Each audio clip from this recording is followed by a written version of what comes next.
The intensity is starting to go up as we are now 3 days through development camp in Coral Springs, and Spencer Knight speaks to the media for the first time since coming off the NHLPA Players Assistance Program. You're Locked On Panthers, your daily podcast on the Florida Panthers. Part of the Locked On Podcast Network, your team every day.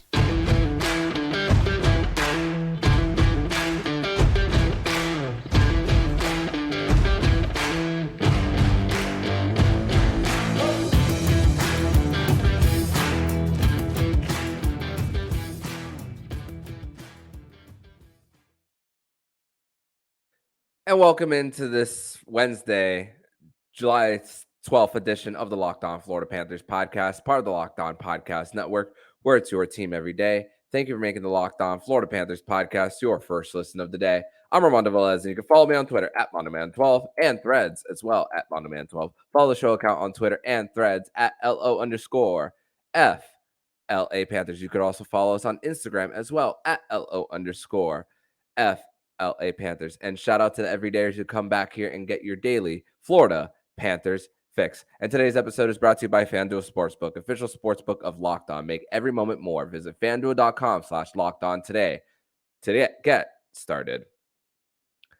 So, Cats fans, it's a lot of content to cover as far as development camp. I know I've teased in the last few episodes that we are going to talk about a way too early power play, but we're going to push that back a little bit. Don't necessarily know when we will be discussing it, but we have all summer to discuss what the upcoming power play is going to look like for the Florida Panthers, and still have a few more episodes left this week to discuss and focus solely on decamp, because it's this week and this week only. I know we have prospects showcase later on in the summer, but this week is all about the prospects and everything that's going on currently in Coral Springs, Florida. But it is a Wednesday, which means it's a Winans Wednesday edition of the Locked On Florida Panthers podcast, a non-CarCast edition this time around.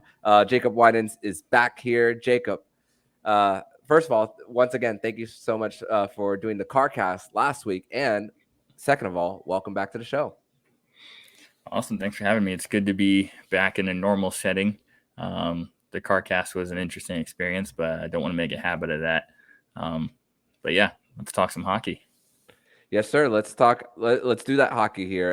And of course, we're recording this on a Wednesday night, so we have more content as far as talking about development camp here. And of course, this is going to be released shortly after we start recording versus recording and then setting it for midnight to release on a Wednesday. So this is going to be fresh from the time that we hit the air. So the decamp, with the little steps that happened throughout the days. Of course, 3 days through. The first day was just all about skating, fundamentals, and just getting the legs warm as far as that. No shooting on goalies. And then the last 2 days was when the players were starting to rip one-timers.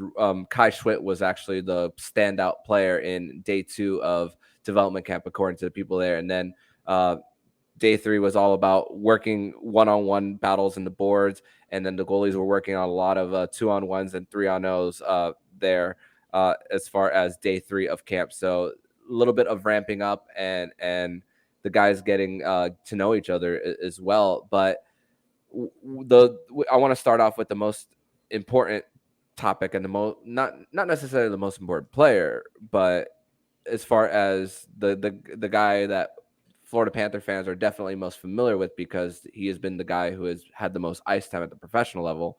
Spencer Knight. Day 1, he stuck around and signed autographs for the fans there, and also spoke to the media, and even listening to his tone, just listening to the press conference after the fact, I just hear a different tone in his voice about when it comes to coming out of the NHLPA Players Assistance Program, talking about being the elder statesman, helping the other goalies because he wanted to be helped as well. Still thinks that he could be one of the best in the league, and still talking about with the guys like Leo Luongo, Roberto Luongo, and Robbie Tallis there, and spoke about how the Panthers just needed to keep working in order to get to the Stanley Cup final, which at times it was believed that they couldn't win a game at times. But what were your thoughts on just hearing the fact that Spencer Knight was back and the fact that he was able to just be able to just be in a hockey setting again?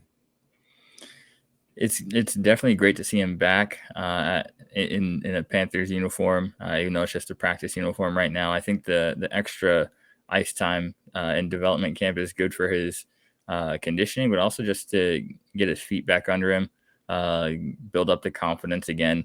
Playing against a lot of younger guys without NHL experience, that's also a good way to ease him back into the flow of practicing. But it was great to see him back. It was great to hear him talk to the media. What stood out was when he spoke about his just gratefulness for the fans, how he was watching all the games, the Stanley Cup playoffs. You could hear the fans chanting his name during the national anthem. That kind of stuff matters, especially for a guy who was dealing with something mental health related. That's important. That he recognized people didn't forget about him and that everyone was pulling for him and hoping he gets back. And I think he's going to have a really good bounce back year with that said. But yeah, I think it's great he's taken on the veteran role, the mentor role through development camp. That's something he's grown into, and I think he's doing a good job of it. There's a lot of goalies at this camp that he's of course the most experienced and most talented out of the group, but there's a ton of goalies here during this camp that are going to be looking to him for tips, for guidance, for advice, or even just to watch the way he goes about his business and try to emulate that. So I think it's good for the goalies in the camp, but also good for him to get his feet wet and get back into the swing of things. Yeah, no doubt, like I spoke about elder statesmen there, and talking about the guys who looked up to him as well when it came to and think that the other goalies have looked up to him when he's only been in the league for 3 seasons now. It just goes to show. It just goes to show how whenever a player is bursting on the scene and has the resume that he has, especially winning a gold medal with Team USA in World Junior, that what kind of influence you have as well there. But also, I want to talk about 2 other guys with the Florida Panthers in development camp, and Geordie Kinnear and Mackie Samoskevich. Those two, the head coaches of the Charlotte Checkers, and of course, first round pick from the 2021 draft, Mackie Samoskevich. And Geordie Kinnear speaking about how relationships are number one, talking about the foundations, and he only has spoken after day one about the foundations of skating and all that stuff, and the ability to work with some of the guys that he had in Charlotte versus the guys who he's meeting for the first time, and how I want to tie it into Mackie Samoskevich is the time that he spent on that PTO in Charlotte. And of course, like I spoke about this a little bit on Monday's show, how a lot of these guys, when going through their coming up in hockey, they're the best players on their team. But then as you get to the higher levels, you're not always that best player on the team. And Mackie going through 3 different types of playoffs with the Frozen, the NCAA tournament, the Frozen Four, in the Calder Cup playoffs, and even the Stanley Cup final. Even though he was a Black Ace, the different levels of competition as well, but also the accountability that he's taken as well. When Geordie Kinnear spoke about how he even brought Mackie into his office, and he didn't tell him that he had a bad game. He just asked him, "What did you think of your game?" And it forced Mackie Samoskevich to be honest about himself too. And it's great that I'm not trying to paint a picture of Geordie Kinnear being as like a god, but you think about a coach put in this position, the type of personality you have to have in order to relate to a player whose brain hasn't developed just yet too. And I think that that what he said about Mackie Semiskevich and his maturity speaks a lot of volumes. I agree. I think with Kinnear, we've, as a fan base, I think at times have grown a little frustrated with him in the past, with prospects that the Panthers have had not quite developing, and not a ton of playoff success for our AHL affiliates. But that started to turn this past season, and I think it's more been about getting the right type of players versus making a change in the coach. I think the Checkers really played well this season, and they had a solid playoff run, and it was tough for them because they lost their starting goalie, they lost their best defenseman, their captain Zach Delpy. All these guys had to be called into action with the Panthers, so they weren't there to help Charlotte. But the leadership from the bench is what really kept them going. We've seen guys take steps forward in development. Lucas Carlson had a career year and looks poised to become a full-time NHL player, at least to start the season. We'll see how that unfolds. But I think accountability is where that starts. I think if the Panthers are going to have prospects develop, it's going to a lot of it's going to have to come from within. And coach can only do so much, and there has to be self-motivation, but holding players accountable for their own success and their own development, that's something that you have to expect from your coach at the AHL level, or else those guys aren't going to graduate to the NHL level. And we need to start seeing a turn in our prospects actually developing and becoming NHL contributors. And I think this is a good step. And with where Mackey's concerned, I think he has a bit of an advantage because he's not coming into the NHL expecting to be the best player on the team or the best player even on his line. And that's a tough transition for a lot of guys coming from college who have been the superstar. But Mackey has played on 2 Michigan teams that were absolutely loaded with talent. He was, if you really think about it, he was a role player to an extent on Michigan's team the past 2 seasons. And he just came off a year playing on a line with Adam Fantilli. So he hasn't had to be the superstar guy, and he's definitely well-versed in playing a supporting role and providing offense and scoring and doing the little things where he's not the main guy. He's not carrying the team, but he's still productive. And I think that gives him an advantage going into the AHL season and eventually the NHL, where if he is going to play in the top 6 one day, he'll likely be on a line with a guy like Barkov or a guy like Tkachuk. He's not going to be the best player on that line. He's not going to get all the attention. He's going to have to find a way to produce as a secondary scorer, and I think he has a head start on doing that.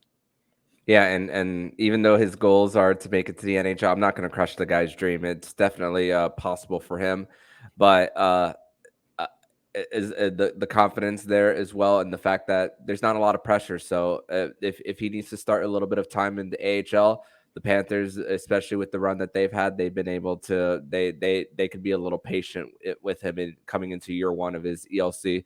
But we're going to transition over to segment number 2, where we're going to discuss more about the other Florida Panthers and how and what they have said, and also some activities that the Panthers prospects have done off the ice throughout development camp. We're going to discuss this and more here on the Locked On Florida Panthers podcast. But first, we're going to tell you all about Bird Dogs. And Bird Dogs make you look good. And Bird Dogs stretch khaki shorts are designed to fit slimmer through the thigh and legs, giving you a truly sculpted look. They fit way better than regular shorts that are made of stiff, restricting cotton.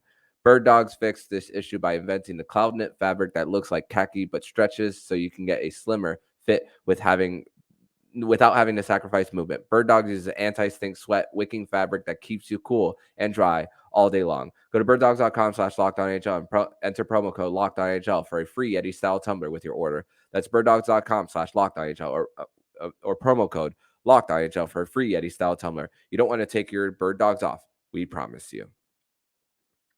Segment number 2 here on this Wednesday, July 12th edition of the Locked On Florida Panthers podcast for another edition of Winans Wednesday. And one thing that was really cool about what the prospects have talked about is what they have done off the ice. The prospects are staying close to the beach in Fort Lauderdale, so a lot of their off time has been walking there. There's a cooking class as well that they have done. And also, They were at the Blink-182 concert on Tuesday night at FLA Live Arena. It seems like everybody was there throughout of the people who lived in South Florida. But this is how you know this is at least how I know I'm getting old. The Panthers' second round pick, Grayson Sachin, said Blink-182 very slowly. It's like, Blink-182? He didn't sound familiar with them at all. I'm like, oh no. That's how I knew that they have been around for a long time as well. So pretty cool activity for them to get together as well. And also golf is another activity that they've been doing as well. So a few players that I want to talk about, Jacob, is Josh Davies. And if for those listening, if you listened to this podcast last year, you know I developed a little bit of a hockey man crush on Josh Davies. Just the way he plays, his tenacity, how he works towards the boards, and how he sends people flying with his hits as well. And him, along with guys like Ludwig Janssen, we're talking about how different it is this time around coming into into the fold with just focusing on hockey as well. And even Geordie Kinnear spoke about how Josh Davies coming in, the guy's not nervous, not nervous at all, and talk about patience when getting him in as well, and of course at this level you're not asking the coach, can I play? You have to earn your spot there. So I think that was a pretty cool thing about Josh Davies, and he got to talk to the Lamborghini as well. His game reflects that, and I just think that when a role player like the Lamborghini, we expect Josh Davies to be kind of a role player as well in the future. How that influence is just so big on someone like him, of his tenacity. And the other one, Jacob Kaz, the horrific neck injury that he suffered this year, only started skating 2 weeks ago and is now back on the ice. So a very encouraging sign that he was able to come back. When I first originally saw him on the roster, I was shocked. But now seeing him in a hockey setting, great to see. So Jakob Kaz and Josh Davies, great to see those guys back, Jacob. Yeah, those are a couple of the guys that I wanted to highlight for sure. I thought Josh Davies getting to talk with Ryan Lomberg and pick his brain a little bit, I think that's great for the prospect pipeline, for his development, and just kind of understanding how he can be effective in a role. Because a lot of these guys, like you said, they're used to being star players at every level, and now they're coming into a situation where they're going to have to carve out a niche in the NHL if they hope to make it there. And I think Davies is a guy who has a really good chance to get there. The scouting report on him is that he forechecks hard. Every hit he's trying to send somebody into the fourth row. He's an absolute hound on the puck. That sounds a lot like Ryan Lomberg. So if we can get a second Lamborghini in the system, I think that can only serve to help the Panthers in keeping their cup window open for a while. And doing these team building activities and the guys getting out and spending time together, that's also important because as we know with these development camps, not every player makes it to the NHL. Not even every player makes it to the AHL. Sometimes these guys go their separate ways, but a lot of them are going to come up in the system together. They're going to play in the AHL together, and eventually a few of them hopefully will trickle into the NHL ranks together. And having that relationship dating back to your development camp is great for chemistry. But there's definitely a couple of guys that I'm keeping an eye on, especially some of these stories that guys who overcome a lot. Jakob Kaz, there was a question of whether his career may or may not be over after that neck injury just back in March. So to see him playing again is pretty insane. I think there's a defenseman on the roster. His name's Owen Brady. Anyone who's not familiar with Owen Brady's story, that's pretty remarkable. He was a really highly touted prospect, was supposed to go first round in the OHL draft, and ended up having a cancerous tumor on his shin. So to see him back on the ice and getting to impress the coaches and have his crack at playing professional hockey, I think is great. So there's a lot of guys that overcame a lot. There's a ton of guys on this roster that I'm keeping an eye on, not just our blue chippers like Mackey and Spencer Knight and those guys. there's a lot of guys on here. The list goes on and on and on, but I'm sure we'll get into that a little bit later when we want to talk about predictions for who may or may not make the NHL roster. So, yeah, and also when you think about more of who looking up to who as well, and also guys who may or may not even make it to the AHL. I mean, Owen Lindmark was talking about how he's going back to Wisconsin for a 5th year to get his master's, and that Alex Baumgartner of 5 Reasons Sports tweeted asking him about an exam that he has on Saturday if he could get it rescheduled, and his professor did not reply. So he does have someone like Owen Lindmark does have a backup plan as far as life as well, and also people that you look up to as well. Like Ludwig Janssen was talking about how he looked up to Oliver Ekman-Larsson, a fellow Swede of him as well, and also Luke Coughlin as well. When he was talking about his the day that he got drafted, that a few minutes later after he heard his name, the person who called him was Brian McCabe, former Panthers captain as well. So it was pretty cool to the relationships as well that you build, and the guys who have been there, done that in this league, that you just get to pick so many people's brain, like you said earlier. And also another player, Skylar Brindamore, has been through so many development camps as well. So we have different backgrounds and different stories as well. And was asked about the insight that he got from his dad, and just keep talking about just trying to be a sponge as well. And of course, when your dad's a coach of a Eastern Conference contender like Carolina, he spoke about how his dad is one to tear his game apart even more than someone else. And also the guys who have we spoke about the guys coming in from year 1 to year 2 and be more comfortable, but also the guys who have come a little bit more jacked up as well. And one that spoke about adding weight to him, Jack Devine. And this is a possible diamond in the rough for the Panthers, maybe 7th round pick, getting a bigger role for the University of Denver, and spoke about the strength and conditioning both for the Panthers and at the University of Denver as well. So those are guys who an example of a guy who his body is just getting up there as well. So, and also the guys who are getting used to the smaller rink here in North America as well. Sandis Vilmanis saying that it's harder. You got to be more physical around the boards as well, different angles as well. And Casper Puccio, he's going to play one more season in Liga. He did speak about that today as well. So also trying to get more games. We were raving about Casper Puccio after his World Juniors just last year as well. So that is another player who talks about what his plans are, and we get to, and even though we can't keep up with everybody, we get to kind of see a little bit of what their plans are coming up as well. And these are we hope the best for all of these young guys as they try to hopefully make their way to the NHL. But like Jacob said, we are going to discuss who are the guys who could possibly earn themselves a contract, and we're going to ask the question of the players who are currently on their entry-level deals, who can we see making that jump to the NHL immediately? We're going to, or in the near, or sometime this season. We're going to discuss that next year on the Locked On Florida Panthers podcast. But first, we're going to tell you all about FanDuel Sportsbook, and take your first swing at betting MLB at FanDuel and get 10 times your first bet amount in bonus bets up to $200. That's right. Just bet $20 and you'll land $200 in bonus bets, win or lose. That's $200 you can spend with everything on the money line to over under who you think will hit their first home run. All the app that's safe, secure, and easy to use.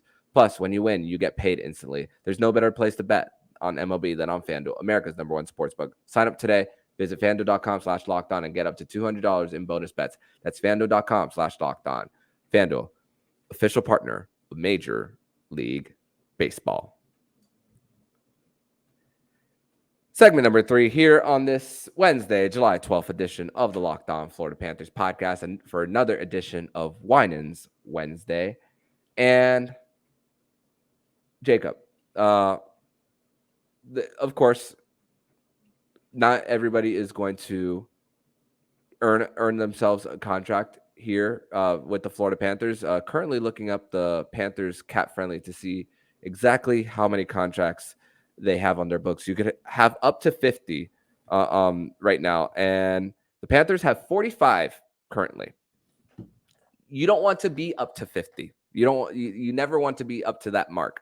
You at least want to give yourself a little bit of space in case college free agents come around. I mean, two college free agents that the Panthers signed recently, Ryan McAllister and Jake Wise out of Western Michigan and Ohio State too. So you want that space for later on in the season when those college free agents come around. But of these guys, as far as who you could see earning themselves a contract, guys who are not signed, who would you say is that one person who by the end of the summer has an ELC signed? It's really tough to pick one for a guy who I think could get signed, because there's a few guys that I could talk about as potential options. One guy who really stands out to me as someone that the Panthers might be really interested in is on defense. Jabril Toure. I think he's a really interesting prospect, and he's not a guy that the Panthers drafted. He's a 20-year-old overager. The Panthers did not draft him. They invited him to camp, but he is 6'7".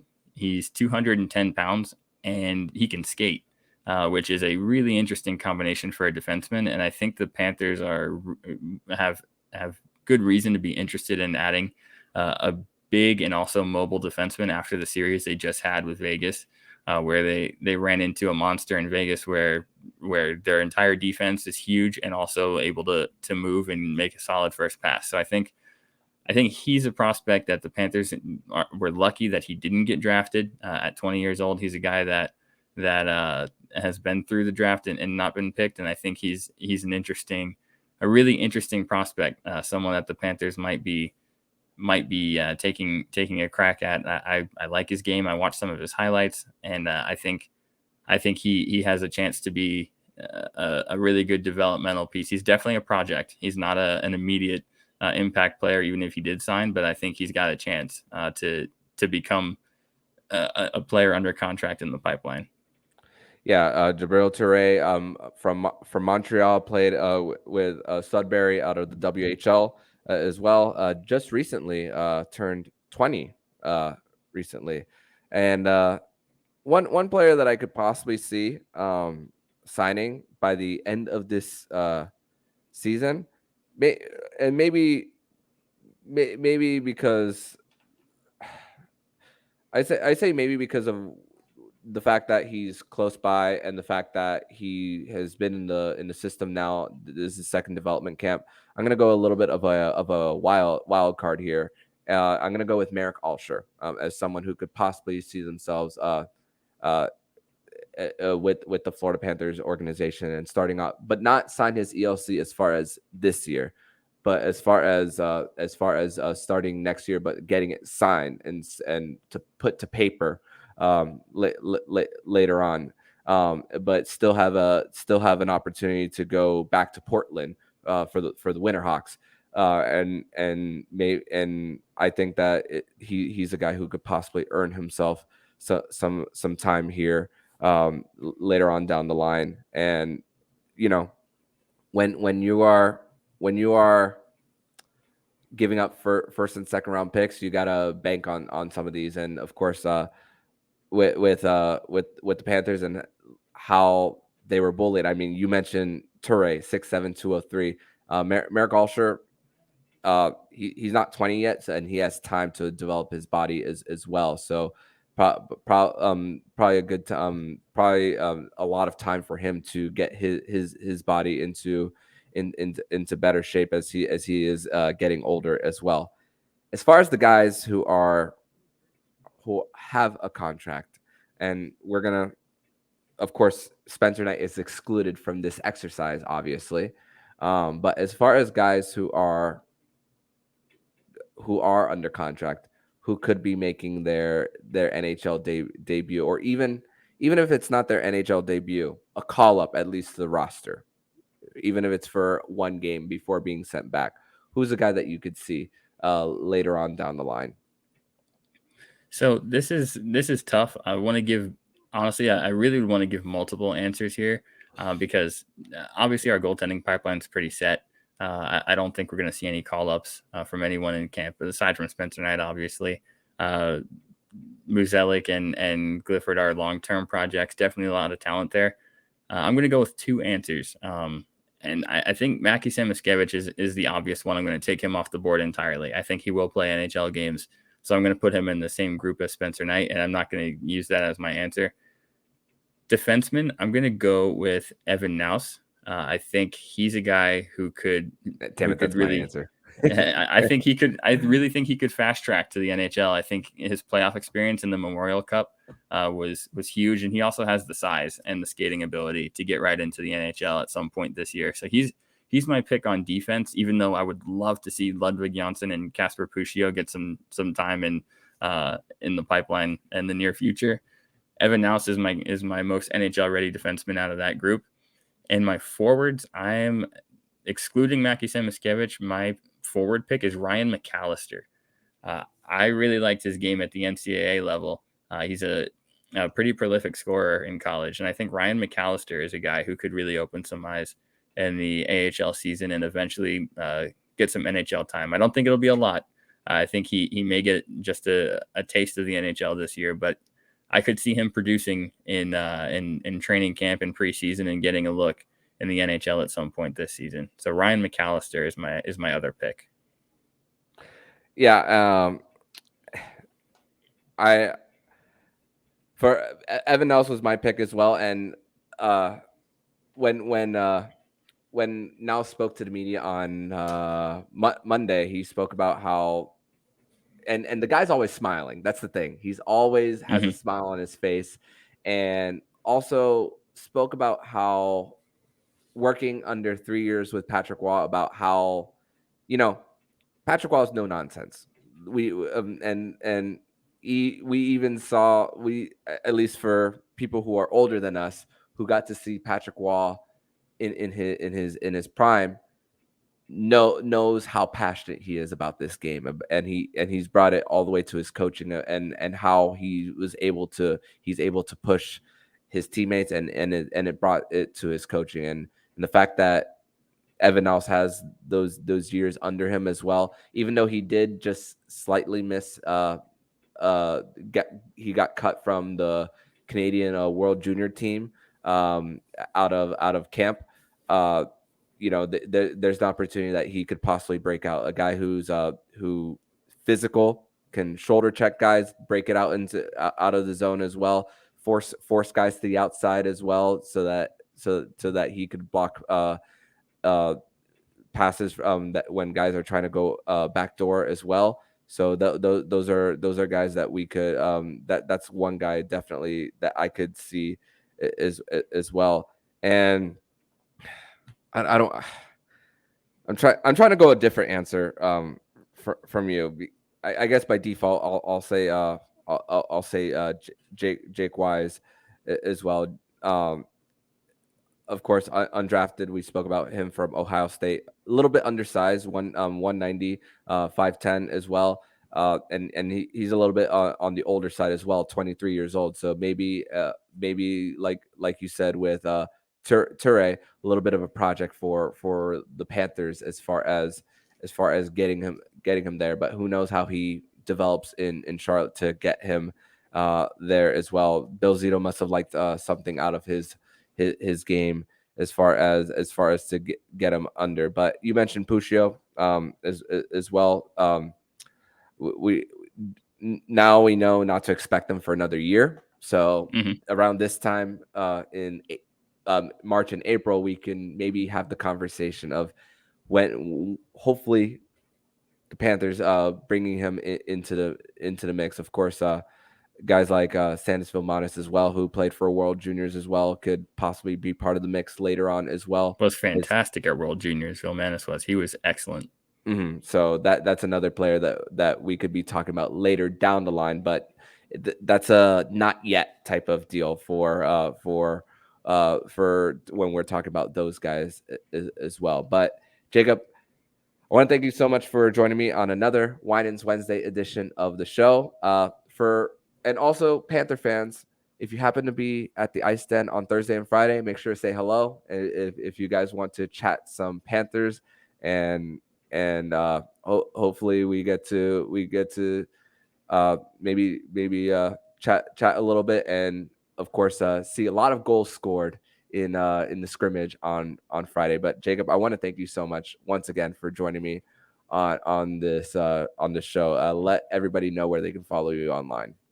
Yep, you can follow me on Twitter at Jacob Winans 8. Definitely a lot of hockey in the near future with dev camp happening, training camp right around the corner, preseason. We're almost there. It's a short off season, so you can find me on Twitter. I'll be talking the whole way through it. Drive safe down to South Florida, man, and enjoy a couple of days of hockey and the scrimmage. Absolutely. Thanks, man. And I'll see you next Wednesday, my friend. Looking forward to it. Thanks. And if you like what you're hearing, please subscribe to the podcast to be notified every single time the Locked On Florida Panthers podcast jumps into your podcast feed. Don't forget to also subscribe to the other shows on the Locked On NHL network, including Locked On NHL, Locked On Fantasy Hockey with Flip Livingstone and Stu Roden, and Locked On NHL Prospects. Thank you for making the Locked On Florida Panthers podcast your first listen of the day. And make sure to come back on Friday's edition of the show, where we'll be recapping Florida Panthers development camp, who are the standouts after the scrimmage, and day 4 of camp. So I'm Armando Velez with Jacob Winans, and you've been listening to Locked On Florida Panthers podcast, part of the Locked On Podcast Network, where it's your team every day.